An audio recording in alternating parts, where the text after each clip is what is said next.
What's going on, guys? I just wanted to make a really quick video telling you guys about the team that I used today in the Pokemon World Championships World Champion Invitational hosted by Victory Road. That was on my Twitch stream earlier today. I'm going to try and have my battles up on this channel at some point in the near future. So yeah, if you just keep an eye out for that. But yeah, basically this was an invitational tournament where they invited the 8 world champions of the decade, everybody except for the 2009 and 2010 world champions. I played against ARASH, OMATTI, RYOTA, OTSUBO, Shade Vieira, or SHOMA, HONAMI, and then SEJUN Park. And I won 1 game and I lost 3. So I definitely underperformed. I finished 4th or 3rd in the tournament, tied for 4th or 3rd. We'll just go ahead and say 4th.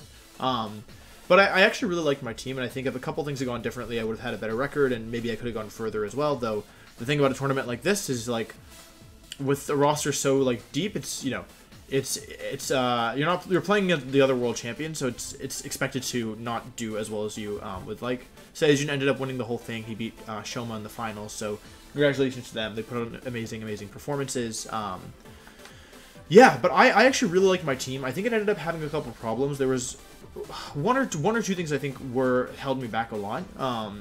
But overall, I feel like it was a really cool team, and I do feel like I underperformed, and I will be using this team on my channel in the near future, so you guys can, if you want to see me use it and talk about why I think it was a really good, I really do think it was a good team. I just, I think that wasn't the right call for this tournament, and I think that there were, like I said, a couple things kind of holding me back from really performing well. But again, I also, like, 2 of my sets, so my set versus SEJUN, I lost pretty cleanly, but if a couple other things had gone differently, turn the draw off. If a couple, like, things had gone differently, it might, you know, the result, I might have been 3-1, or I might have been 2-2. So it was very close in the end, is what I'm trying to say. But yeah, so basically, I started this team off. This team originally started as a meme team when I used Eldegoss. I was like, Eldegoss is Cotton Down and Malamar, so, like, that sounds interesting. So I paired Eldegoss with Malamar, and I never really brought Malamar. It has no resistances. It's just, like, not a good Pokemon in my opinion. It's very gimmicky. But I was really impressed with Eldegoss. I was like, wow, Eldegoss actually is really good. And I think the reason for that is that Eldegoss's ability basically it lowers, whenever Eldegoss is hit by any move, physical or special, it lowers everything else's speed by 1. It does not activate your own competitive, and it doesn't activate your own defiant, so you can't, like, pair it with Milotic or something, for example, and get the boost that way, but it's still a very interesting ability. So what I found was that Eldegoss Arcanine was a really strong combination, and the reason for that is that Eldegoss and Arcanine are really annoying. Arcanine lowers the target stats. Snarl and Will-O-Wisp and Intimidate really weaken opponents, and Eldegoss can put things to sleep, and it's already a very bulky Pokemon, and so for that reason, if you use Arcanine with Eldegoss as a lead, a lot of Pokemon just really struggle to get through that, and if they can't do enough damage, then they get put to sleep, in which case you can start repositioning or chipping things down, depending, or wasting their Dynamax, which is really important. And it basically just, it's a very bulky combination that's hard to break. And the goal of this team is you kind of set up, we use Eldegoss and Arcanine to mess up your opponent's positioning and slow them down, so that something like Gyarados or Excadrill in the back can clean up. So Gyarados is obviously a very threatening Pokemon. If your opponent has a Pokemon that's asleep, it's very hard to stop Gyarados. Same thing if they're burned or intimidated a couple times or dropped special attack. So that's how this team started. I ran Shuka Berry. I didn't activate during this tournament, but I don't know how useful Papa Berry or one of the recovery berries would have been, because I like Shuka Berry. It guarantees that you survive ground moves from Excadrill, which is nice, and helps against Rhyperior a little bit, though not too much. I think that Eldegoss Arcanine was a pretty cool combination. The rest of this team, I think Dragapult is the weakest link, so I'll talk about that one last. I really liked Gyarados. I've been using Gyarados on this channel a fair bit, and I was always kind of underwhelmed, to be honest. I always kind of felt like, I'll move my head so you can see the moves. I always kind of felt like Gyarados was really underperforming. I really liked this set. I found Moxie to be a really good ability. I liked it way more than Intimidate, given that Arcanine had Intimidate.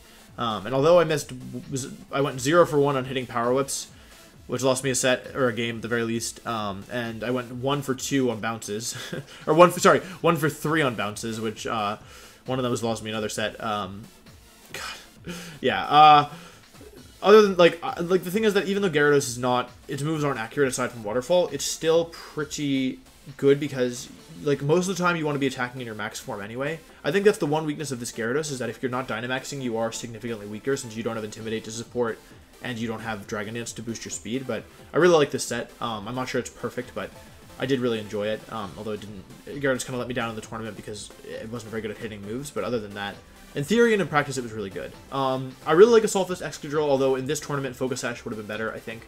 Excadrill got OHKO'd a lot, which is really stupid. Stupid Excadrill. I have a higher rate of hitting Horn Drill than either Bounce or Power Whip, or both of them combined. I went 1 for 2 on Horn Drills. My first one I hit and won. Won me the game because of it. So that's funny. High Horsepower, Iron Head, and Rock Slide are kind of standard. And then Horn Drill, Max Strike, lower speed. I never did that.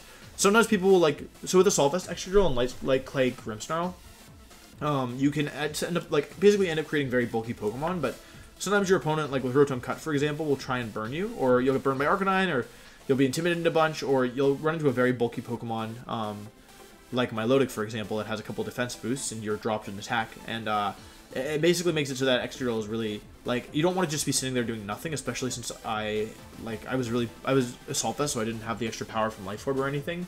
And so that's why I used Horn Drill. I think it is a good filler move, though it's not consistent, but as a last resort, it's good. I don't know if I'd run it again. It's really inconsistent. It's I'm glad I got some experience using it in tournament, is all I'll say. I don't know if I would do it again. Grimmsnarl is I really like Grimmsnarl a lot. I think Prankster screens are really good. However, I think my opponents were really good at playing around Grimmsnarl for the most part. So they kind of would only let me get one screen up, or they'd mitigate my Thunder Wave pressure. Togekiss in general is kind of bad for Grimmsnarl, and there were a lot of Togekiss this tournament. So, but I really do like Grimmsnarl. I don't think this is the perfect Grimmsnarl set. I'm going to keep messing around and trying to find something better. This is just standard Grimmsnarl at the moment, but there's a lot of cool things that it can do, in my opinion, so I'm interested in looking into that. And then lastly, Dragapult made more sense before I added Gyarados. I originally had, like, Togekiss Dragapult on this team, and while it's cool, I don't know, like, in this tournament, it kind of it performed better than it did in practice, so I'll give it that at the very least, but it did kind of feel like a weak link, primarily because I was almost never Dynamaxing it. Substitute was cool. I don't know if other things would have been better. I did like Substitute on it, but I don't know if it was optimal. Dragapult pairs well with Eldegoss because Clear Body means your speed won't get lowered, so that's a cool thing.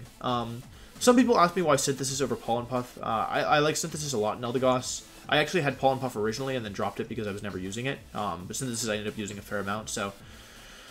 Yeah, in terms of what went wrong this tournament, I think my main weakness is that I didn't have a good way of immediately applying offensive pressure, and my team was too physical. I only really had 3 Pokemon that did damage, which were Gyarados, Excadrill, and then Dragapult, and I relied a lot on Gyarados. Eldegoss and Arcanine and Grimmsnarl don't do damage. I don't think I hit anything with Foul Play. I don't think I hit anything with Flamethrower, and I used Giga Drain a couple times, but I think that was one of my main weaknesses of this tournament, is that my opponent would lead something like...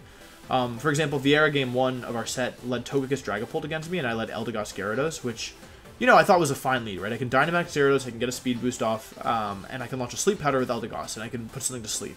But he went for Helping Hand with his Togekiss, and, yeah, Helping Hand Togekiss and Max Dragapult and just OHKO'd my Eldegoss. And so from there, like, Eldegoss Arcanine really, like, the whole idea of Arcanine is that you slow down the opponent so that you can put things to sleep, and then you take advantage of them once they're asleep or once they're weakened, but... Vieira, who I lost to, like I said, had a way of OHKOing Eldegoss, which is really bad. Although Eldegoss, I brought Eldegoss in the back game too, and it almost brought it home for us. Ryota, my first opponent, had Milotic, and every time you hit Eldegoss, your opponent gets slower. So I gave Milotic +6 one game, and yeah, like it was just very, very hard to bring Arcanine Eldegoss. And then I played against SEJUN, who was the other person I lost to.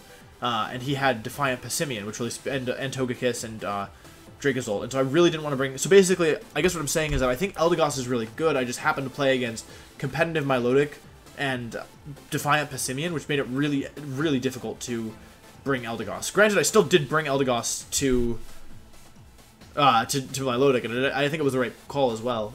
Although it again got OHKO'd game 3 by Helping Hand, but it did its job anyway, so it's not really the point. But yeah, I think it's a really cool Pokemon. I honestly really enjoyed using it, and I will probably keep at it. I do hate that Sleep Powder misses, but I think I'll probably experiment more with it. I think it's an underrated Pokemon. I think it's very good, honestly. And I am sorry that I couldn't do it more justice. But, you know, I live and learn. I feel like I learned a lot from this tournament. It was very nice to play against the best in the world. And though, of course, I would have liked to do better, there's no shame in losing to the best. The other world champions are all world champions for a reason, and I have enormous respect for them. And I like, even though I lost, I'm really proud of how I played, which is For me, that's character development. I used to only care, like, I didn't used to, like, mainly care if I won, but for this, like, even though I lost to RYOTA on a bounce miss, I lost to SHOMA on a power whip sleep powder miss, same turn, like, even, and a crit, oh god, or, like, yeah, sleep powder into power up miss and to get crit, and so, like, even though the results weren't good for me, I do think that, like, I played well, and I feel like I adapted really well in tough matchups, right? Like, the core of my team was Eldegoss, and I played against 3 things that Eldegoss wasn't a very good brink for, right? Against more standard meta stuff, maybe it would have been better, but I wasn't really prepared for, like, Darmanitan Dragozolt, right? Max Airstream Dragozolt, Togekiss. So, overall, that's kind of how I feel. If you want the actual, like, full export of the team, it's in my sub-Discord, so if you subscribe, it's pinned in team building. Yeah. And I think that's pretty much all I want to say. Not the perfect team. I think there are really strong elements here. I think my performance kind of... In my opinion, my performance here kind of underpins the strength of this team, and I'm looking forward to using it on the channel, so maybe I can show that off a little bit more against more standard stuff. But thank you to everyone who supported. Thanks again to Eduardo and Justin who helped out with commentary on my stream. And I think that's it. So I'll get this up now, and yeah, thank you everyone for supporting, and yeah, the next Invitational is the Super Smash Bros. Invitational, so I'm really excited for that. So yeah, I think that's all I have to say. Thank you for watching, and I'll see you later. Goodbye.